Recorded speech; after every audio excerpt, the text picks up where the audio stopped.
Duet Night Abyss is a looter-shooter anime-inspired RPG about racism and trying to save our childhood best friend from the clutch of the evil empire, or something like that. I don't know. I kept getting roped in with the feds. If you are just joining me now, then you might be confused as to why I have a giant penthouse, but don't worry, because in my last video, we got put into a coma by Metal Sonic and... So now our protagonist woke up from said coma to a woman Swallow the medicine first. who's been taking care of us for the last 5 days. So it is up to us to repay our debts by going to... Oh yeah, the feds are here for you. Something about unpaid taxes and a murder mystery? No, seriously, I don't have an ID on me, and I definitely do not want to talk to the police girl. So we head to the Asphodel to see our new best friends, and I gotta say, seeing the map change is really cool, especially with... Outsider warns us about Police Girl, since she's been coming here every day to check if we're awake yet. So we try to avoid the... I see you're finally awake. Damn. I need to verify your identity. I forgot at home. Thanks to our new best friend, we avoided capture once again, but was thrust into a new mission. At first, our protagonist thought about ignoring Police Girl, but after careful consideration, especially with being able to get on the good side of the Legion to find out more on Barry, we decided to investigate the Charon Hunt case. And I mean that literally, because the evil empire does not care about Charon, so it is up to us and one Officer Rhythm to stop a mechanical serial killer. In this scenario, we are introduced to a new game mechanic of deduction. Finding clues by following the indicators, we found out that the perpetrator is likely a theater kid that likes Arknight blue juice. I just want to say, Rhythm Fisher. She's a hardworking, calm, cool, serious character that cares a great deal for family, and she was more than willing to help us find her childhood friend once we help her catch the serial killer. So, heading over to the theater, which is massive by the way, we found out that these people are being put in working condition comparable to Mappa's animators. There is going to be a massive festival where just for one day, everyone can simply enjoy themselves regardless of who they are. So due to this, we can safely clear every theater worker of suspicion and head to meet up with Rhythm. She cleared every factory worker except for one, a fisherman. So we head over to the slum and found our culprit. Unless this is an anime old man, there is no way we found our Metal Sonic. He pretty much confessed that he stole the Fortnite blue juice to sell, but while running home, he accidentally spotted Metal Sonic coming out of the sewer and ran. So Rhythm thanks him for his service by arresting him for stealing. I'm not a lawyer, but if the police ever question you, you should seek a lawyer out or say nothing. This fisherman fell for the classic good cop, bad cop and got hit with a 10-year sentence. Maybe less with good behavior. But with the final clue of the serial killer's whereabouts, we discussed with Rhythm on the plan to put an end to these killing spree.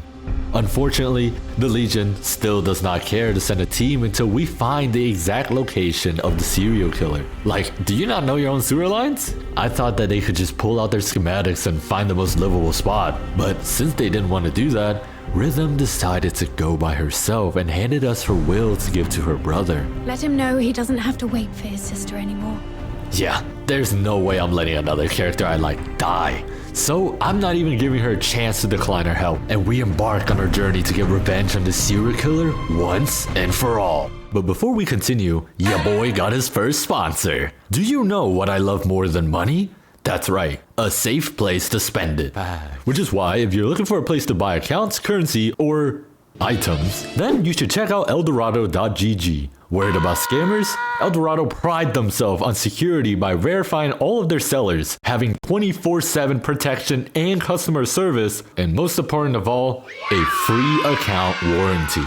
But AnhNightmare, what does this mean? Even if a sneaky conniving thief were to bypass the verification effort and say, sell you their OG Fortnite account, only to change the password at the very last second, Eldorado will be sure to get your money back, guarantee. But don't just take my word for it, because nearly 100,000 people see Eldorado as a trusted site on Trustpilot. Click the link in the description below or use code ANN for a 5% off on your next transaction. Thank you Eldorado.gg for sponsoring this video.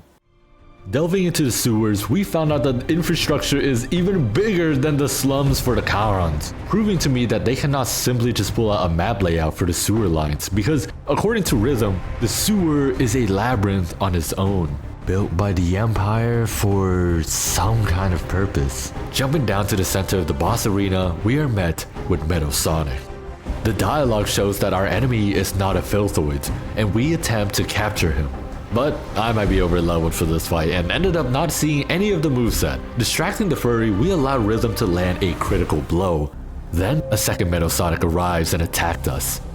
Rhythm got seriously injured and was rushed to the inner city hospital. That monster got away, but what makes it even worse, all of these Legion soldiers were poisoned according to outsiders' deduction.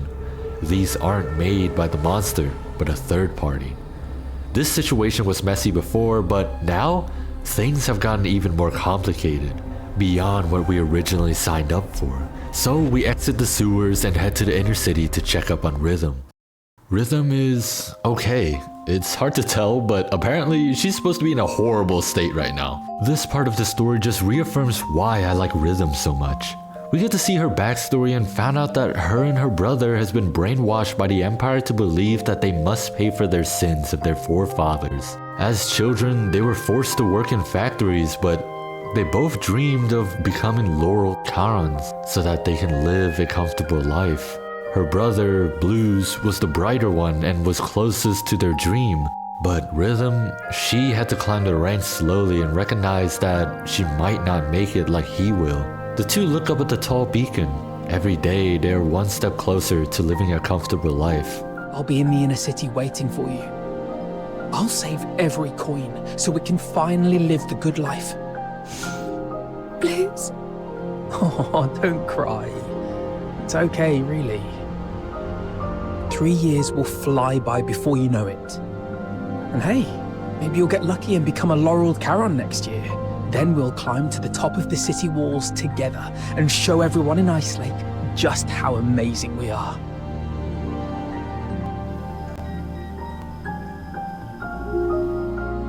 Blues. I'll do my best. I promise. We'll get on the city walls together. Everyone has a dream of their own, and I really like how the story shows that. I genuinely relate to this, especially with also growing up poor and entering this foreign nation. Maybe that's why I like Rhythm so much. She's a hardworking, good-natured girl. Rhythm hands us the key to her secret base so that she can fulfill her end of the deal. She might be bedridden, but even in such a state... I made a promise. Besides, I truly hope you'll reunite with your family. Heading to Rhythm's base to get her seal, I realized that maybe this empire doesn't do real estate forums, because how does Rhythm and her brother live in this massive place? It's clearly furnished and looked lived in. Also, damn girl, you live like this? Exploring the cozy home, we can find a lot of characterization about Rhythm and her brother. Like, reading Blue's diary, we found out that the official actually let the two keep this abandoned maintenance room, and he's the reason why the place is so messy. Then we found out that Rhythm was sending us painkillers during our coma. I don't think that would have helped, but hey, she did say she wasn't the brightest. Lastly, you can find Rhythm's diary, and upon reading it, you see that it's filled with a child's handwriting slowly growing to adulthood, all saying one thing. The reason why she's so tough on herself to protect everyone against Filthoids was probably because of her parents' death at a young age. Based on the writing, she must have blamed herself for the tragedy, and you have an option of forgiving Rhythm for what she's done to us when we first met her. I understand that our protagonist was emotional at that moment, and he even admits that he probably never even hated her in the first place. After grabbing the seal, we head back to Rhythm and she fulfills her end of the bargain. There's an interesting bit of her backstory and a thing that kind of annoys me. Why does the game keep repeating her backstory so many times? This is like the third time we learned that she has a brother who's gifted, and the second time we learned that they're both hardworking and their parents are dead. Then Outsider basically went, damn, Grats? Want a cookie or something? Though, the interesting part I want to show you is this debate. Her parents accidentally hit a deteriorator who turned and killed a bunch of people. But rather than being punished, the Empire lets the two children go on to serve in the Legion. I think she acknowledged the wrongdoing of the Empire, but she just doesn't say it. Instead, she accepts the risk, accepting that life will be harsh on people like her. But even so, her brother was able to achieve a nearly impossible dream, and she is trying her hardest every day to do the same.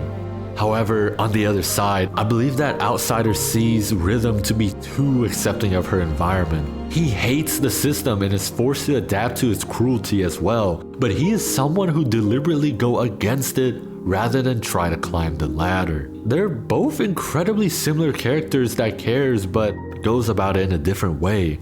That's what I got from this conversation. But we're finally introduced to this mystery lady that I've been using, and wow, she really is in the Legion and is a major at that. This is the 13th Legion, the one that hunted us since the beginning. But luckily, she doesn't recognize us. But Lynn basically roasted the hell out of Rhythm and her Legion, had her looking super sad.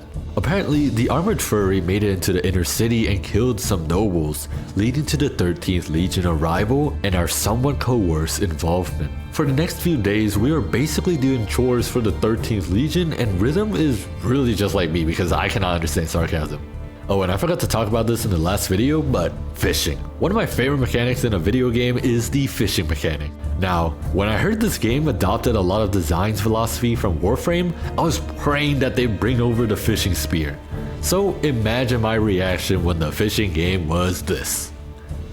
It's actually not that bad, and I can imagine it being really difficult to animate the characters throwing spears.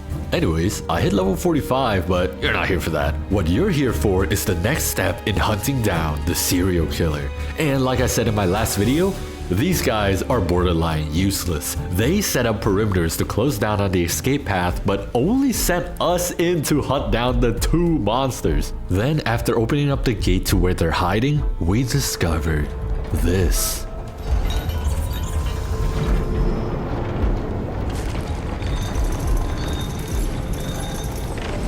We tried to call for backup, but there was some kind of radio blocker. I forgot where I saw it first, but this was one of the cooler minigames. Also, why are we so good at fixing things? I thought she'd question our dog training profession, but before she can, we got a panic message from the 13th Legion. The monster breached through all of the blockade, and Major Lin arrives to help us. Okay, what the heck is he saying? Your mother.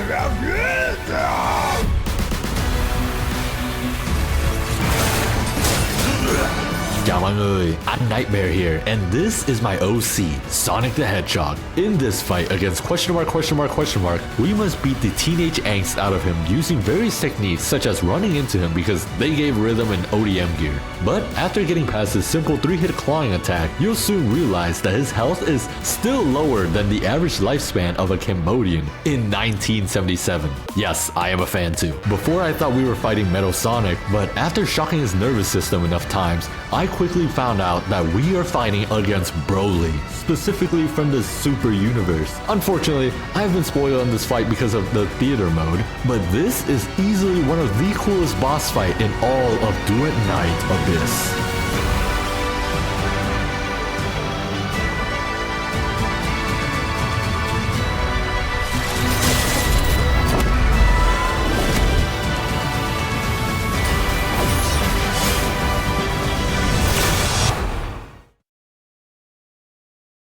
Lynn shoots Broly, and apparently that's it? Yeah, I don't know. But she closes the serial killer case, and we were just supposed to watch the parade after that. Wow. Yeah, no. Our girl, Officer Rhythm, wasn't about to stop just because her superior told her to.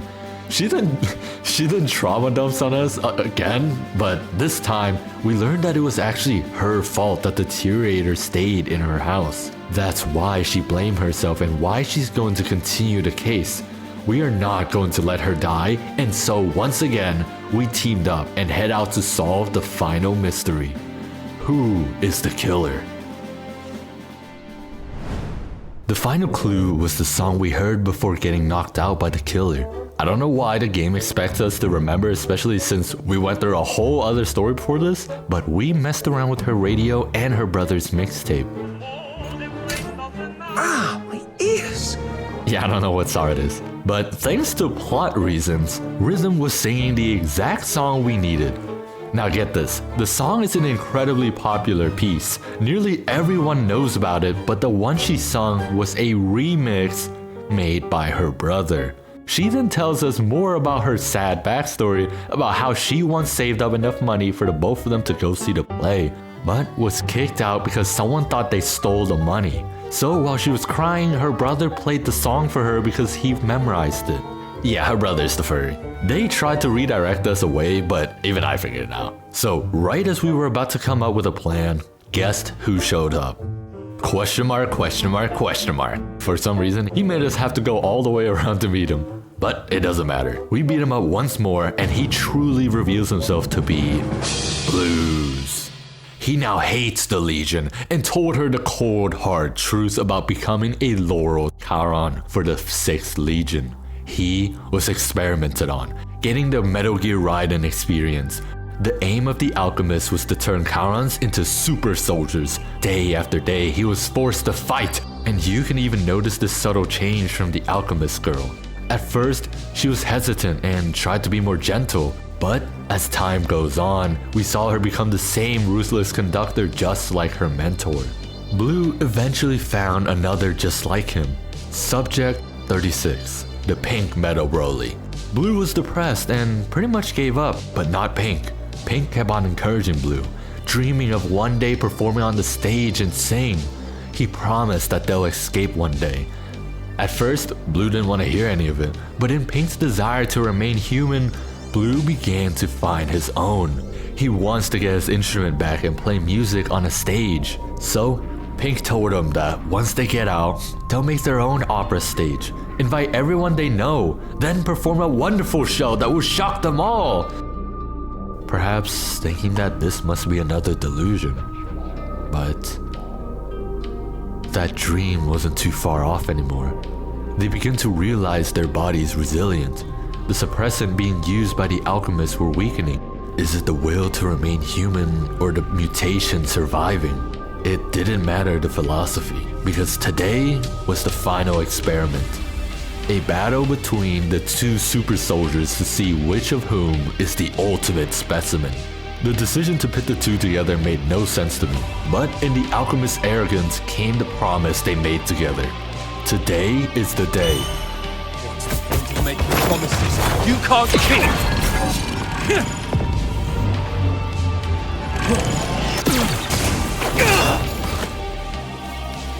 Because someday they might just be fulfilled. 36, what the hell are you doing? Subject exhibiting extreme instability, requesting backup. What? You never said anything about making it out like this.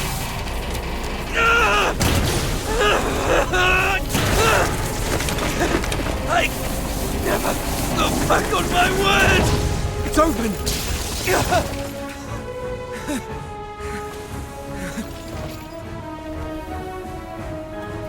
Pink breached the gate and Blue slaughtered everyone in their way, dodging lasers and breaking through some strange bars. Finally, they escaped towards the sewers and dove right into their freedom. However, their freedom was only temporary. Despite being incredibly powerful, their body turned against them, causing them to go mad and eventually, Pink's passing. Blue's voice was ruined by the suppressant, hence why he sounded like a chain smoker. So, Blue warned his sister.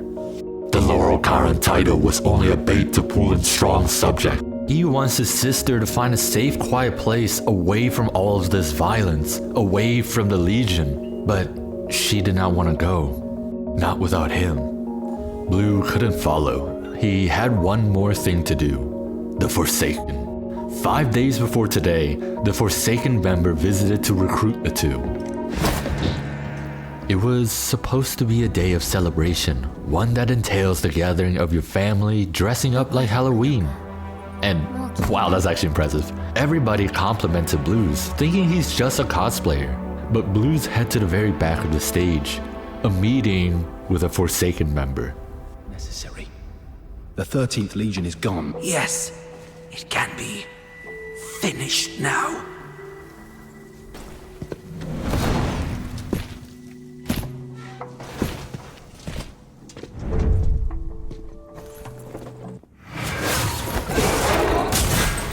The 13th Legion arrived on scene as if they had predicted this.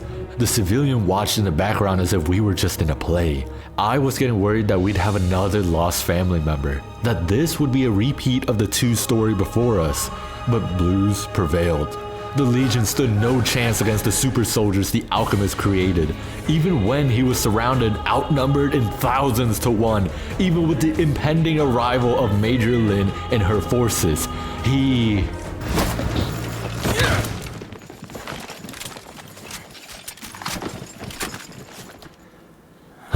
Forget it.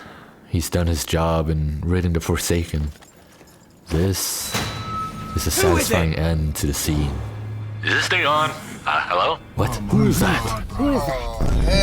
Haha, it is I! Still don't know who that is. Rhythm tries everything she could to reason with her superior, and we can even see her stoicism cracking at this very moment.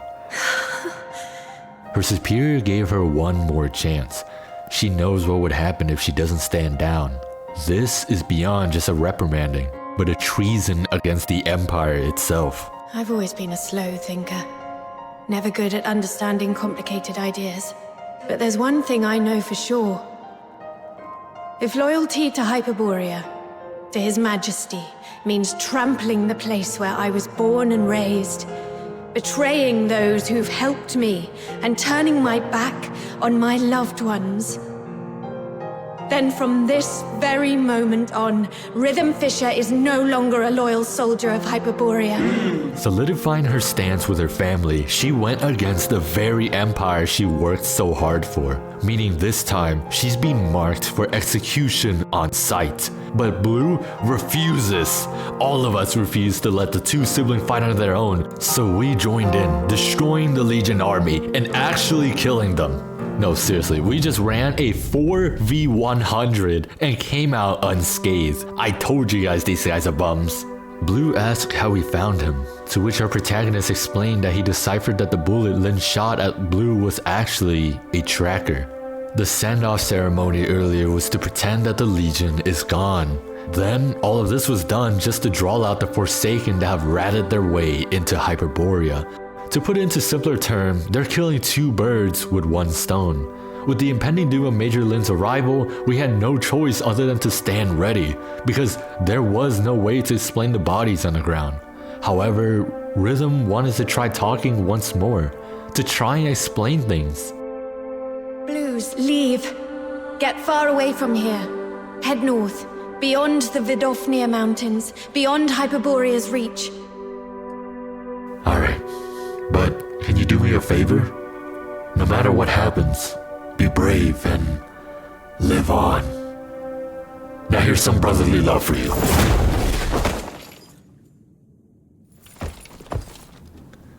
Blue is done running. There is no point living as a fugitive.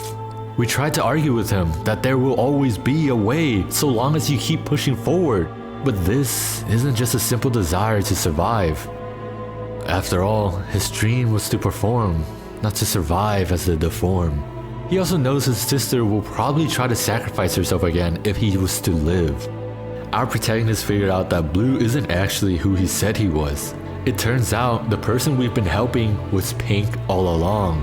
This was his grand performance. He mimicked Blue's inflection, cutting his own throat to disguise it better.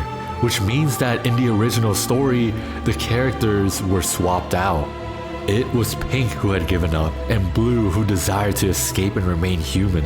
But the cruel fate of him being the first to lose his mind and attack innocent people, leading to the sewer conflict and the eventual passing of the real Blue by the hands of his own sister.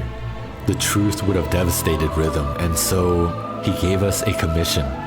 A commission we will only honor if we know his real name. So, he gave us Fantasio. Protect Rhythm and get her out of here safely. Never tell Rhythm the truth. Fantasio manipulated the wounds of every single soldier in the Opera House, rewriting the story to fit the narrative of the Bum Legion losing to Meadow Broly, as they successfully evacuated every civilians here. His promise to his friend, Looks like she's capable of protecting herself now. Is that what's important right now? At least it'll bring peace to everyone. Peace to everyone. What about you? You idiot! You said after we got out, we'd set up a stage of our own.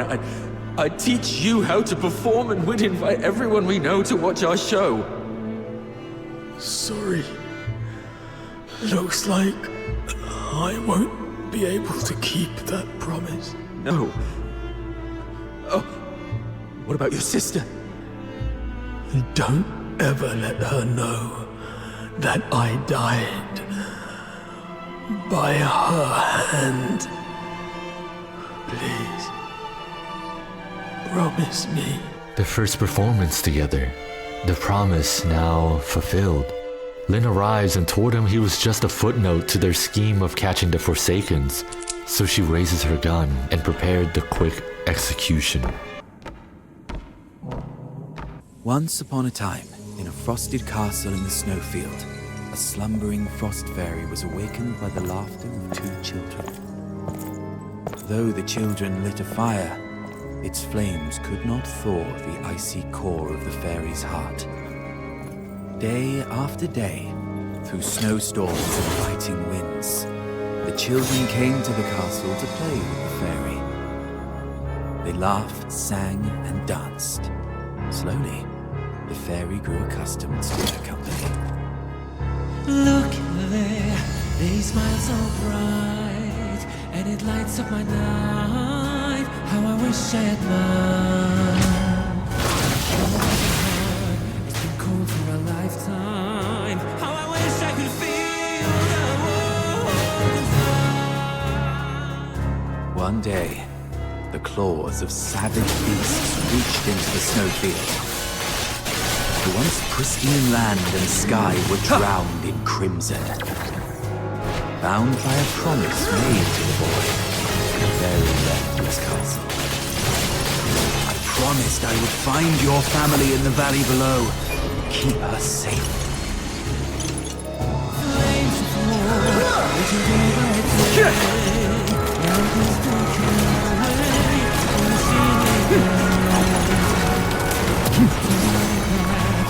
taken away, come and take my heart, that's what I stand corrected. This might be the coolest boss fight thematically. In this fight against the beast of the snowfield, we didn't get interrupted by the guide and was actually allowed to figure out what the mechanic is. I've always had a problem with the way they present the tutorial, but I get it. This game's supposed to let you run and gun, so the way I have fun differs. But we get to listen to the true poem and song that have been teased throughout the story.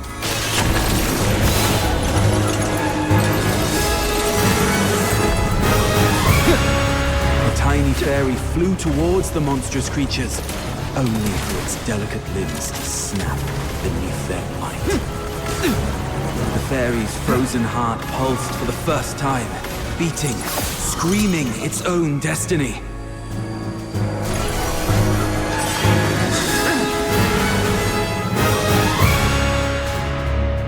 After surviving the symphony of gunfire, I finally understood why Fantasia was labeled as the ultimate subject. This dude is just crazy broken. I thought he just hit Super Saiyan, but after seeing that his aura wasn't big enough, he said, screw it, I'm going legendary.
have I completed this performance? Oh my gosh! We love you, Parsifal! Yeah, way to go, King!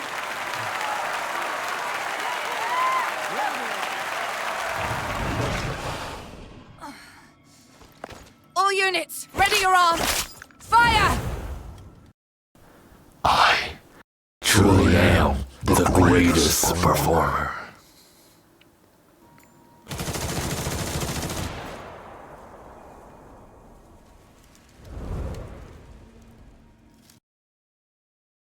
This has to be one of the best story I've played through in the last month. I cannot believe they gave us another canonically dead playable character. And the fight! Oh my gosh, showcasing that he had gone mad, but also wiping out the bum legion. Lin would have died here if bro didn't fully lose his mind. Hopefully we get something just as good in the next update, but hold on, we still got the epilogue. Rhythm actually got the Laurel Karen achievement, but following her brother's advice, she resigned from her position and became unemployed. She also couldn't find anything on our childhood friend other than a piece of info that a high-value prisoner is being transferred by train towards another place. This prisoner is a woman in her 20s dressed in black. So that's probably what's gonna happen in the next story arc. I really hope this isn't the end of Rhythm. Cool camera angle. Like, I hope she joins us in our Fox Thunder team, but I can see her not being relevant anymore because there isn't much else to do for her character. Other than maybe turning her into a freedom fighter, I don't know. Just throwing out random ideas. But we also get the villain POV, and basically Lin isn't all that bad. Just a woman on duty, kinda like Rhythm, but I guess more serious. We get to see her question the illegal experiment from the 6th Legion, and Sybil basically said, "Ain't nothing we can do right now." So if you like this video, give it a like and share because I need a new keyboard and that's the best way to support me. You do not need to donate. I swear, do not donate your money right now. And to entice you guys even more, if the video gets like 5,000 likes in the first, I don't know, 2 weeks, I'll also shave my head on stream, I guess. Okay, I'm big.